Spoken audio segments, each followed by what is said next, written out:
ভয়াবহ অগ্নিকাণ্ডের হাত থেকে অল্পেতে রক্ষা পেল রাধানগর পেট্রোল পাম্প। সোমবার সকালে পেট্রোল পাম্পের পাশে একটি গোডাউনে অগ্নিসংযোগ ঘটে। এতে পুড়ে ছাই হয়ে যায় গোডাউনের জিনিসপত্র সহ ঘরটি। এদিকে খবর পেয়ে ঘটনাস্থলে ছুটে যায় দমকল বাহিনীর দুটি ইঞ্জিন। দমকল বাহিনীর দীর্ঘ প্রচেষ্টায় আগুন নিয়ন্ত্রণে আসে। প্রাথমিকভাবে আগুনের সূত্রপাত নিয়ে দমকল কর্মী দ্বন্দ্বে আছেন। ঘটনার বিবরণে জানা যায়, সোমবার সকালে রাধানগর পেট্রোল পাম্পের পেছন দিকে একটি গোডাউনে আগুন লাগার দৃশ্য প্রত্যক্ষ করেন স্থানীয়রা। সাথে সাথে গোডাউনের দায়িত্ব থাকা ব্যক্তিকে তারা খবর দেন। খবর পেয়ে ঘটনাস্থলে ছুটে যান এবং খবর পেয়ে দমকল বাহিনীরা ঘটনাস্থলে ছুটে যান। দমকল কর্মীদের ঘটনাস্থলে পৌঁছানোর আগেই আগুন ভয়াবহ রূপ ধারণ করে। আগুনে লেলিহান শেখায় গোডাউনের সমস্ত জিনিস পুড়ে ছাই হয়ে যায়।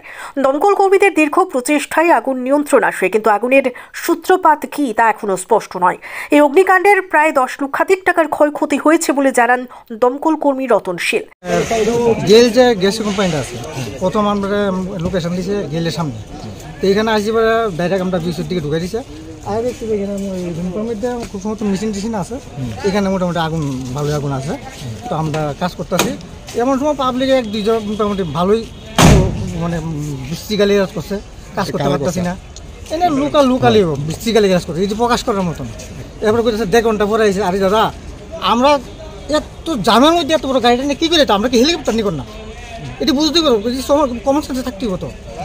একটা গাড়ি, এত বড় একটা গাড়ি, রাস্তার মধ্যে জাম, ট্রাফিকে পারতেছে না কোনো করতো, তা আমরা কী করে আমার কর না?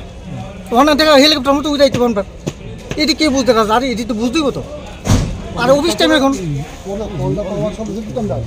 কি কন্ডিশন আছে এখন মোটামুটি আয়ত্তে আইছে। কি কি ক্ষতি হয়েছে? ক্ষতি বলতে এখানে মেশিন দেখলাম, একটা ছোট একটা মেশিন, একটা আলমারি ছিল, আর লোহার একটা মানে খাট বলে, খাটে লোহার খাটের এই আর কিছু নেই। কিসের থেকে আগুনটা লাগতে পারে?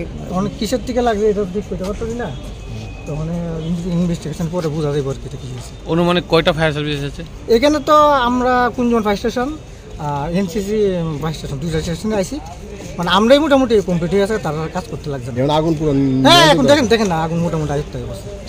আপনার নামটা স্যার? আমার নাম রতন শীল, লিডিং ফায়ারম্যান।